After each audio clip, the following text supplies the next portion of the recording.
back to episode 3 of EKKO 100, where I try to prove to you guys that you can master any champion in 100 games. So, trying something a little bit different this game, as you can probably see already. This is a replay file of a game that I played yesterday as EKKO. I was just playing with some friends, and I thought there were some quite good teaching points in this episode, so I just wanted to record it and do a voiceover, and just let me know if you guys like this, and if not, we can stick to live gameplay. So the aim of this game is to sort of just stick to what we know and see how far we can get ahead. We actually fall behind quite early in this game, which is a good teaching point, because I know even in this game I felt like we were so far behind that there was no coming back, but we kept playing the game, and in the end it was an incredible game, and we'll see it unfold. So my top laner, the Warwick, wonderful ward he got in the top side, risky ward, but a wonderful ward. So I can see whether they're starting red or blue. It looks like they're starting blue, and I think our mid laner spotted out the EKKO as well, so we can see what he's built and where he's starting, and then potentially track him from there.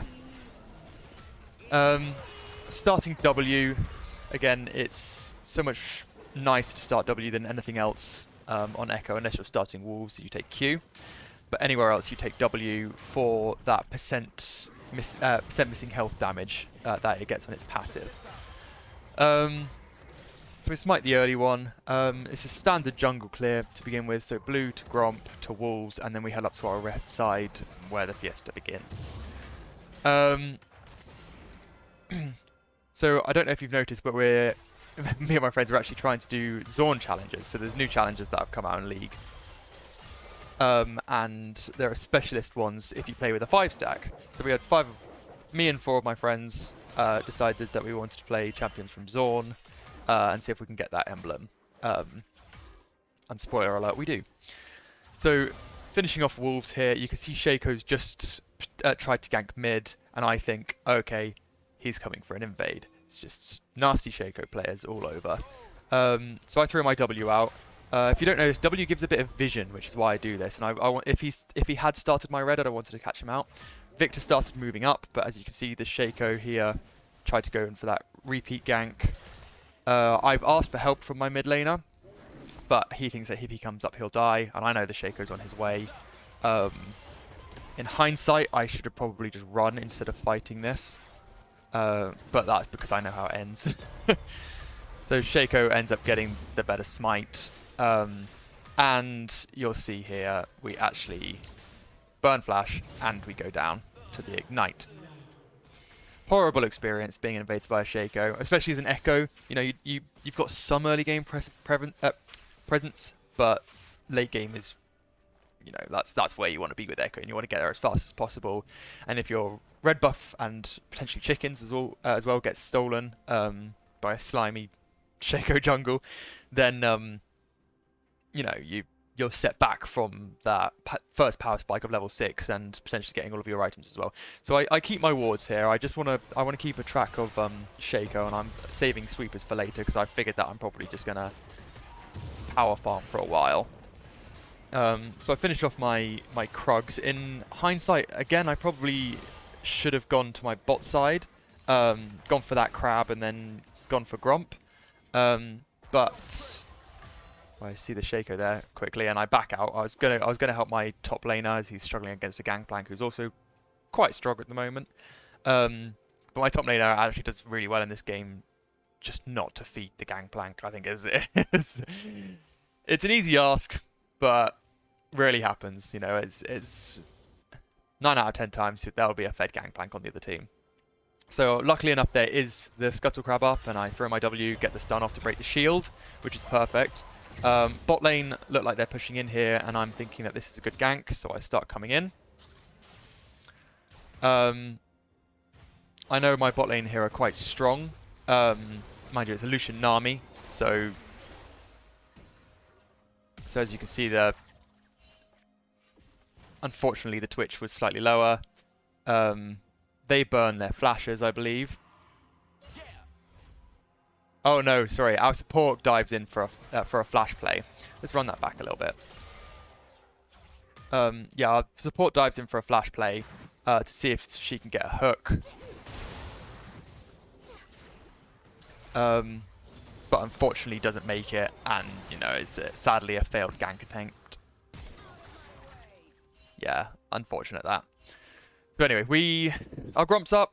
We went for a play, it didn't quite work. We'll move back to full clear and potentially look for something in mid lane. Dragons just come up. I know that Shaco struggles against early dragons until he's got his level 6. So I think, okay, it's probably safe, probably good for me to keep clearing. My ward in my top jungle has just disappeared. And I know that he knows my chickens cooldown, so I want to be there as soon as possible so that he doesn't steal that again. Looking around the map, looking at items, if I can find the right button. So I decided to get an early Dark Seal. I figured that the only way for us to really get ahead here is to just double down with this Dark Seal. I had 350 gold when I went back, when I got killed by the Shaco, and I've got magical footwear, so I can't buy boots. I could have potentially waited for maybe a ruby crystal, but I figured that they've got quite a few squishy members on their team, and if I get a good kill, then I could potentially snowball. So that's the plan. Snowball. Runes-wise, I've taken the same runes as last game, I believe. So we've got First Strike, we've got Perfect Timing. I like that stopwatch to come in to my inventory. We've got Futures Market, so we can hit our power spikes earlier. Cosmic Insight, because it's a great rune. Then we've also got Treasure Hunter and Sudden Impact. Treasure Hunter, again, so that we can hit our power spikes earlier. And Sudden Impact, because it massively enhances our E. So we're back here after our full clear and head back down to our blue buff and potentially go for a bot or a mid gank. What do we get here? We get the Blasting Wand, which is what you want your first item to be on EKKO, really. It's just, you know, over the Hextech Alternator, I think, although you get the passive on that, it's slightly more expensive and it doesn't give you anywhere near as much AP. We can see that the bot lane here is actually going in for a little bit of a fight.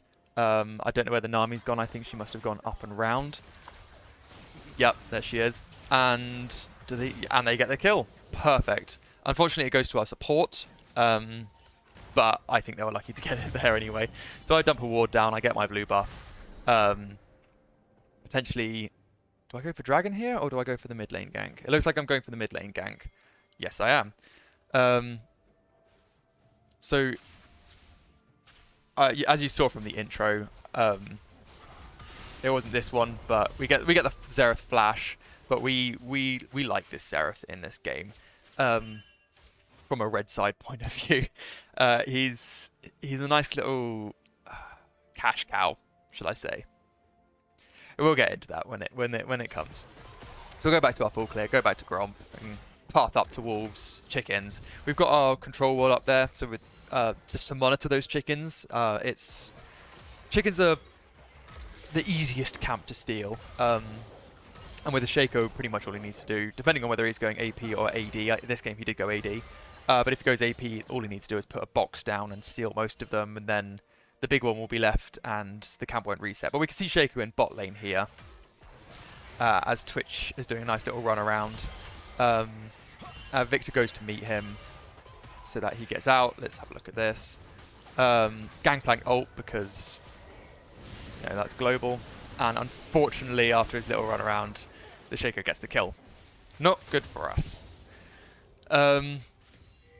We didn't rotate there. I thought that the Twitch was dead long before. Maybe I should have rotated and that it would have ended differently. But as we did farm, we did manage to get our level 6, which is great. So straight up for this Gangplank. Our top laner has ult, which is really good. I believe this... He managed to flash it, which is unfortunate because he manages to flash... Very good flash by him. He manages to flash both of our CC. But he did flash, so we can potentially repeat gank if we want to. A miss cannon there, very unfortunate. But I think it's worth all in all. And we'll finish our Krogs off just to get the full clear, get the gold, get the XP. And then potentially back, potentially look mid. These are the thoughts that are going through my head during the game. I obviously have a little bit better idea of what's going on as I played it and have watched it through since to see if it was good enough to actually record and show you guys. As for the tally, we are 5-1 with 4 of the blue team's kills on the EKKO. Which it sucks because the other jungler is 4-0-0 and I'm 1-0. 0-1-0. So minimal game impact for me at the moment. Just hardcore farming. EKKO's actually still 2 farm up on me because he's been getting the scuttle crabs. So I'm significantly behind at the moment. The upside here is all of their kills are on the EKKO, and he has a 400 gold shutdown. So that is our pathway back into the game if we can potentially get that kill. Looking at the other teams, the Gangplank is out farming the Warwick. Unfortunately, that's just... If you don't get ahead on Warwick early game, then this is just how it plays out for the rest of the game. Which is why you have to play very aggressively on Warwick top. Our mid laner is doing very well, 30 gold up, 30 CS up on the Xerath. I know this guy is a very good Victor player, a very good friend of mine. They're all very good friends of mine, to be honest. The Twitch in bot lane and the ADC look like they're doing very well. In total, they're up on farm as well. I just saw them back in bot lane, so perfect. And EKKO's on Herald as well, so perfect time to get some dragons. I'm thinking this game might go on for some time, and Dragon Soul might be our win con. So first dragon goes to red side, which is us. Perfect. Our Victor moves up to stop the Herald being taken. Manages to pop the wrong one, unfortunately. Gets Herald, but does manage... Oh, no, he does manage to get it. And gets the shutdown. There we go. Pathway back into the game. Our top laner rotates. Even better. And we'll see if we can get this kill. He can get the Q attached. That'd be great. It looks like he's gone. And he dodges this. Oh, no, he's moved back for the Gangplank. And Victor's had to get out because one Q would kill him. Meanwhile, in bot lane, let's just move back there. It looks like we're getting Scuttle Crab after Dragon, and then potentially going for a bot lane dive. And if not, we know that the EKKO's top lane and that he is about to die any second now. And there he is. So I know that if I could potentially try for a dive here, I've got my ult to escape. We get the Nami, get a kill on our ADC, which is perfect. Get 1 Dark Seal stack, which is the first of many, hopefully. Something I tell myself every game. And I can see that EKKO's red buff has just spawned. So I'll just go and snack on that. Knowing that the EKKO has just come up, probably pathing down this way, but I know that I can get it in time. Risky pathing here. I should have definitely gone down and out. Oh, okay, we'll take these. If you know what, if EKKO's going to let us take these, we'll take these. I'm positioned here on the right-hand side so that I can escape if I need to. And you can see I'm kiting out a little bit, and that does 2 things. It gets me further away. It also gets my ult further away, so I can do it if necessary. I can see the Xerath up here. I know his flash is down from the earlier play.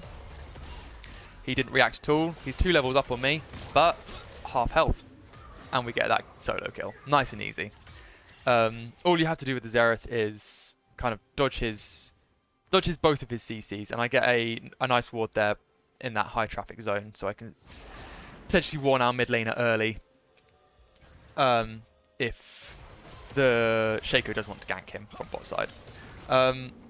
EKKO's actually just in top and just managed to get a kill on our support. Which again is not great because it's bringing him back in the game. He is full item, which is a scary thing on EKKO. But as you can see, we've managed to get his shutdown. Managed to get on the mid laner. And we are now 20 farm ahead of him. Even better.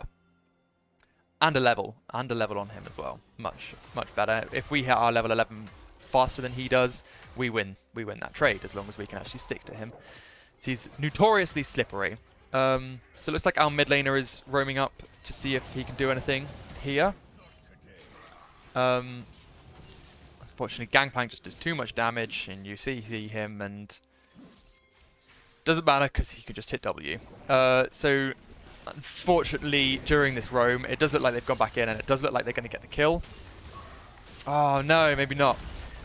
And we lose our mid turret, so not a good roam, all in all. I've just backed. I'm coming out of base. We do manage to get a kill on our support. Very lucky. Even if the Twitch had died there, the Renata had W'd him, so as long as he got a kill, he would have been alive still. Great champ. I love this champ. I thought very overpowered when I first heard about it, but I just think it's just a great champ. And unfortunately, support gets another kill. In the meantime, I've just come out of base. I have just bought my full item. That's perfect. This makes gank so much easier on EKKO, and I think next game I'm going to swap up the build slightly.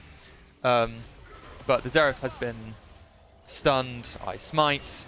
I get my passive off. I get some super speed, and I use that item that I've just bought to get the kill. Perfect. Get some stacks for the Victor. Get some kills, gold for both of us, and get some stacks on my Dark Seal, which at the moment we are at 5 stacks. Perfect. We'll stack on this crab and potentially look top lane for this Gangplank, who actually hasn't had any kills yet. It's 2 assists. It's just the farm that's the scariest part about it. Do a sneaky invade. So at the moment, I'm not sure what Shaco's doing. I assume he's bot side. Oh no, yes, he's bot side. He's snacking on his chickens. So unfortunately, he's going to come back and find that most of his top jungle is missing. This does 2 things for the Shaco. It stops him from getting that gold. It stops him from getting that CC, but it also pressures him to gank. And it's like, it's one of the things that on face value you think, oh, you don't really want the Shaco to gank, right? But if we know the Shaco's going to gank, then I can communicate that to my team and say, we know he's just cleared his bot side, I've just cleared his top side, he might do wolves, realise his blue's missing, realise his grump's missing, gank top, gank mid. So I can say to them, be careful, Shaco might be on his way. They can play back. Bot lane, I'm going to move down to you because I think the Shaco's top side going for a gank. And we can potentially make a play down there. So I finish off my Krugs, I back, and hopefully here, I move bot lane. Otherwise, I'm just going to eat my words. Gangplank in top lane is doing Gangplank things. Fortunately, the Warwick's already fallen off at this point.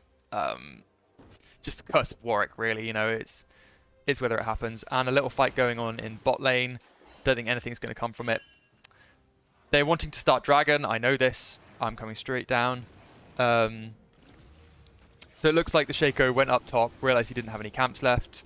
Oh, what happened here? Hang on, let's go back. So it looks like our Victor, who is 1-1-1 with first item, just managed to one-shot. I didn't even see who it was, actually. Was it the Xerath? I thought it was the Shaco.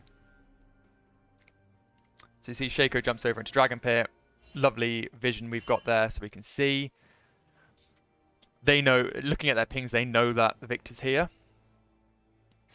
Shaco walks straight into him and gets annihilated.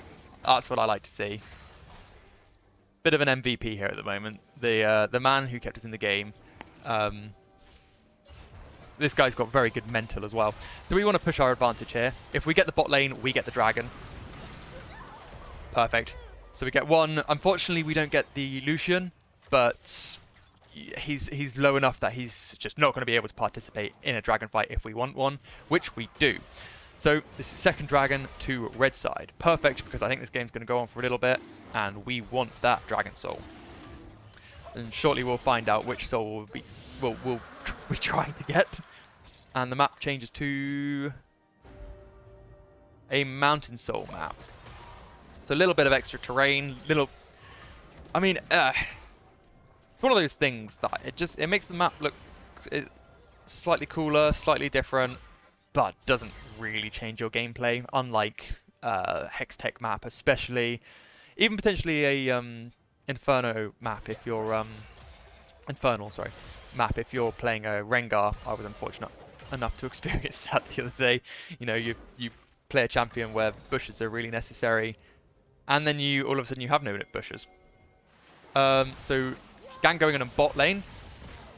You can use that Prowler's Claw to get the kill on our support. And unfortunately, they get both. I realised that I'm in too deep here. I use my get out of jail free card just as Gangplank ults. I didn't even notice he ulted in the game. I must have just gotten out there just in time. Our mid laner looks like he's starting to move down, but it would be best if he could just got the wave, which he's doing. Perfect. And in the meantime, we'll just go back and snack on our camps. The Xerath isn't in mid lane. Our bot lane have just died. I am going to try and defend this tower. Oh, and they both get stunned. So lovely to see. And he gets tower shot even though I'm stunned. Perfect. I use my item, get that extra movement speed, get that extra dash. Flash, auto attack, dead. Perfect. Double kill. That brings my Darksteel stats up to a full 10. So going from being killed in my own jungle, trying to get my first red buff, to 5-1-1 with 10 stacks on my Darksteel. My stopwatch hasn't been popped yet, and although I'm down on kills on the Shaco, I am significantly up on farm and a level ahead of him. So this game state all of a sudden is perfect. So I've come out of base, just bought my Lich Bane, should be able to burst whoever I want. I did notice actually that I'm not... It's different now. With the durability patches, playing an assassin is different because you expect to be able to do what you did last season, and there was a game last season where I think I E'd a Teemo in top lane, just rolled forward, auto attacked, full health, dead. Which is why the durability patch was a good thing. It was why I like the changes, but it means that I can't have those plays like I did last season. So I think next game, I think what I'm going to do, I've seen this new Bruiser Echo style build, where you take Conqueror, you take Red Smite instead of Blue Smite, and what you do is you rush Natchez Tooth. So I think we'll try that out next time. I've been waiting for a good team comp to do that with, but sorry, we see the Xerath in mid lane here. Easy kill, get that on the Victor. Just I don't need any more kills. I've done enough. And we've got the same KP here, which is absolutely perfect. Gangplank is very pushed up. He does have vision of us here. And the bot lane can rotate potentially here as well. We think it's worth it. I have ult up. I use it because I'm not sure how it's working. I E, he flashes, but my E is stuck already. And I believe that is 4 out of 5 treasure hunter stacks. Perfect. Currently we have 605 damage dealt and just a little bit more than that gold earned. I think we back out here, but I think we probably could have kept chasing. I don't have ult or items up, so I think, you know, there's you know, it's one of those things. We could take it if we wanted, but you know, our ADC can go back to farming. We've got bot lane pressure. We could potentially risk it if we wanted to, but we don't know where the Shaco is. You know, we'll just let him get away with this one time. I promise, just the one time. So got some bounty on the Gangplank, so we go back and we buy our Magi's. Love Magi's. I mean, talking about curses with Warwick earlier, Magi's is a famous curse. We'll see if we take to it this game. Yeah. Hopefully we can keep at least some stacks and not die. So we can see dragons coming up. Yellow hourglass on the dragon means that it's up within 10 seconds, I believe. I don't know, I've got Porifessor, which is fantastic because it gives you all of the little timers of when all of your camps are coming up, and I love it. So we pull it out slightly. They are here. So I've asked my team to just burst this down, and if they engage, you know, well, they're not going to be able to now. You know, they can engage for a fight here if they want. We've got the dragon. There's no point them fighting over it. There's no point us fighting over it. I'll go back and clear some camps. So we're 3 out of 3 dragons at the moment. We have brought it back from 5 kills on the blue side to 1 kill on the red side to 11 kills on the blue side to 16 kills. So we're now 5 kills up rather than 4 kills down like we were at the beginning of the game. Quick fight happening in mid lane. Unfortunately, they don't get that kill. I jump under tower. I know my friends will be telling me, Drew, don't die under tower. You've got 3,000 gold. I don't listen. I flash. I E. I get a kill. Perfect. It's one of the trickiest things to do is to chase an EKKO, I think. Especially when he's got his ult up. You know, you can see it. If you're on it, just don't be on it. It's the best advice I can give. You know, all he needs to do is throw his W back, well time it, so that his R is in his W when it procs, ult back, do some damage, get some stuns, and it's just a free kill really. Less free because there were 3 of them. I missed my W and I had to burn flash to get a kill, but it also means that I managed to get out. So the Shaco's doing very well this game. He is still 10-2. And our top laner died for the first time, which again I think is quite impressive considering he's against... He's in the late game now as an early game champ against the late game champ. You know, I think that says it all. I think he's doing quite well. Just to not feed. So we see the Nami in top here. Nami is normally followed by Lucian. And there is Lucian. So we back here, you know, we've got the rest of our team in bot lane fighting the gangplank. That is perfect. Managed to get the kill. Ooh, just get the kill. Our mid laner has backed. We had no presence in top side, so we didn't want to take that 2v1 just in case. We also don't... Oh, I think we've just got ult up. I don't think we had it up before we started backing. So Baron is up. We can see the Xerath. We can see the Nami. We can see the Lucian. We can now see the Shaco on the bot side of the map. We know that they're not taking it. At the moment, we don't need it. Something that we will like at some point in this game. But if we all move now, we'll just be starting a team fight. So finally get my sweepers. I think that I can 1v1 the Shaco now, so I don't need as much vision in my own jungle. And you know, my laners can take care of the vision in the jungle now, and I can sweep and just deny them any vision that they might have. So I know the blue buff's up. I know the Lucian's greedy. Yeah, I didn't get the Lucian, but I did get the blue buff, which is perfect. Just denying that Shaco more and more, pulling ahead on CS more and more. You know, we are... Quick maths. We're 70 CS ahead at the moment, which is insane. Brilliant. That's exactly what we're on, and 2 levels above. I think I could take this 2v1. Well, I think I could do some damage and then ult out. Definitely can ult out. So yeah, we do some damage. Maybe a bit of limit testing there, seeing how strong I am. Fairly strong is the answer. Not strong enough to one-shot any particular person yet. So we just ult out, make sure we don't get CC'd by the Xerath, make sure that the Nami's not there. I don't know if she was at top side at that point, but I don't think we had any vision of her. If I had been CC'd there, I would have been 100% dead. Because although you do have that get out of jail free card, it's not in your ult and also in Zhonya's, which I don't believe we've used yet. We have not. You know, it's not an unconditional get out of jail free card. If you're CC'd, you can't activate, or rooted. Rooted, stunned, suppressed, or knocked up. You cannot use your R. That's the thing. It displaces you. Unfortunately for the Xerath here, we do find him. Not much he can do if he misses his CC. Yeah, just dead. I spot that this Shaco is the real one. I want to see if I can get him. I didn't manage to get my passive proc off, and to be honest, I have no idea. He somehow managed to make it up here, and that's what I mean by Shaco being very slippery, very slimy.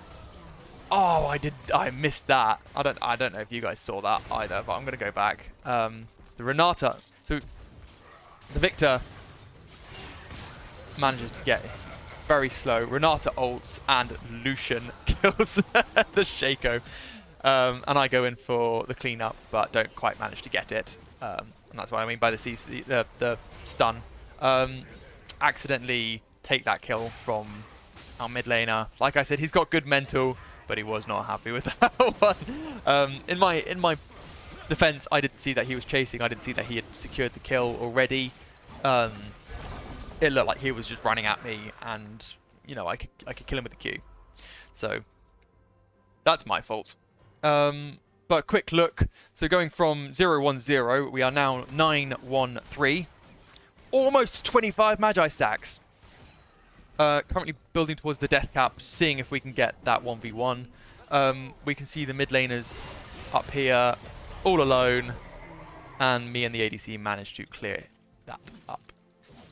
And we want to start getting objectives now. We managed to get Dragon Soul, perfect.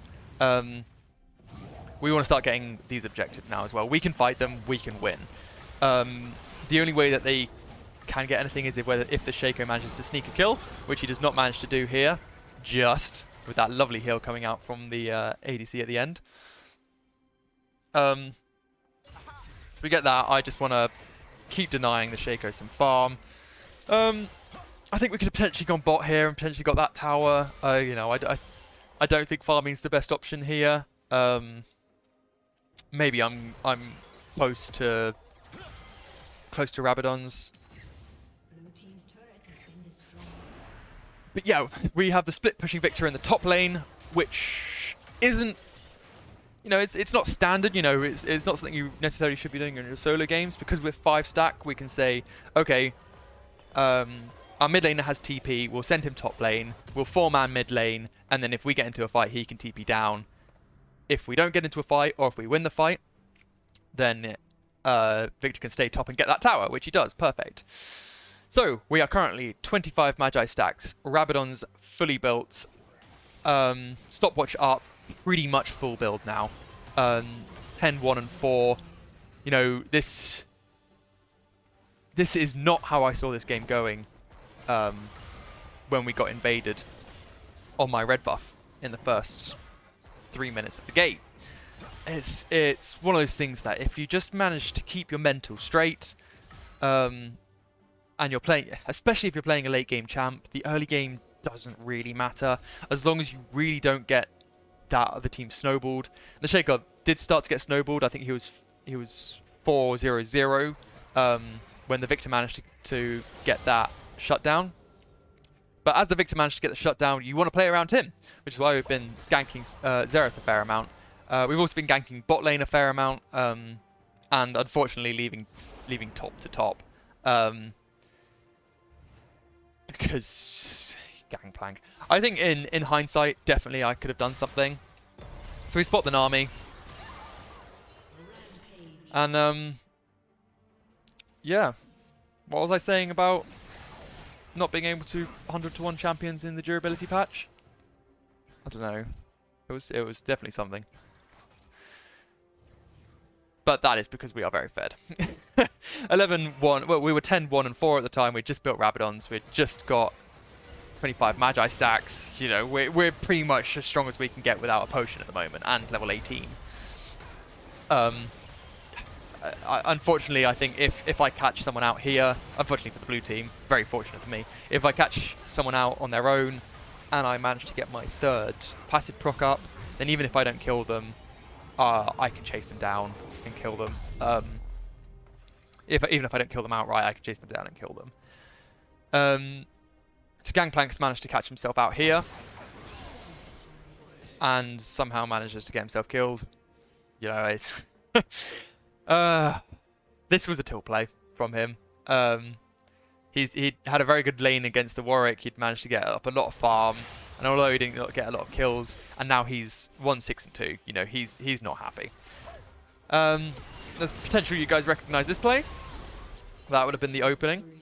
I also think that was potentially the last couple of kills of the game. So, yeah, so we get a couple kills. We've got Baron. We just want to push an end here. That's fine. They've got 3 members down. They're not up for the next, what, on average 20 seconds. Xerath's there. Xerath can't do much because our Victor and I've been ganking him so much. So that is game. So just a nice, neat little package into... Nice little sort of semi-tutorial in how to just get your lead back. So we were 5-stacking this game, and you guys will say, oh, you guys were 5-stacking, you get a much more of an advantage than we would in solo queue. To an extent, yes, but with the new with the parity changes that came in a couple of years ago now, I think, if we're 5-stacking, then they're most likely 5-stacking as well. So they've got the same communication that we do. Yeah, just proving that you guys, if you get invaded early game and your laners don't necessarily move how you think they should, you can still come back. You can still come back. You just need to find the weak areas. You need to slowly build your lead up, build your farm up, build your XP up, and then just take advantage of the little things. You know, like EKKO, like for the first dragon, EKKO being topside and the bot lane having backed. You know, we could snap on that for free, which gets us 1 step closer to Dragon Soul, which is perfect. So looking at graphs, our mid laner, like I said, the Victor did a lot of damage, followed by me, second in the game. EKKO falling behind massively, even behind the Twitch. In the Gangplank, just that's all just poke, you know. At the end of the game, he was 1-6, I think, maybe 1-7. Looking at runes, so total damage dealt as first strike, 1420. That's really good. And this is about, it's like 1/3 of an item in gold. That's insane, you know, that's a component. That's a whole component. That's a whole, what is it, like 40 ability power? That's perfect. Had perfectly timing. I don't think I actually used my stopwatch in the end. I don't think I needed to.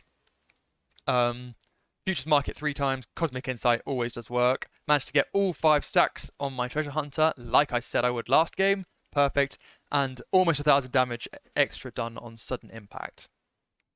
So if you enjoyed that game, please make sure you like and subscribe. I never thought I'd be that person, but please like and subscribe. It really helps. And I've been Smackjack, and I will see you guys in the next one.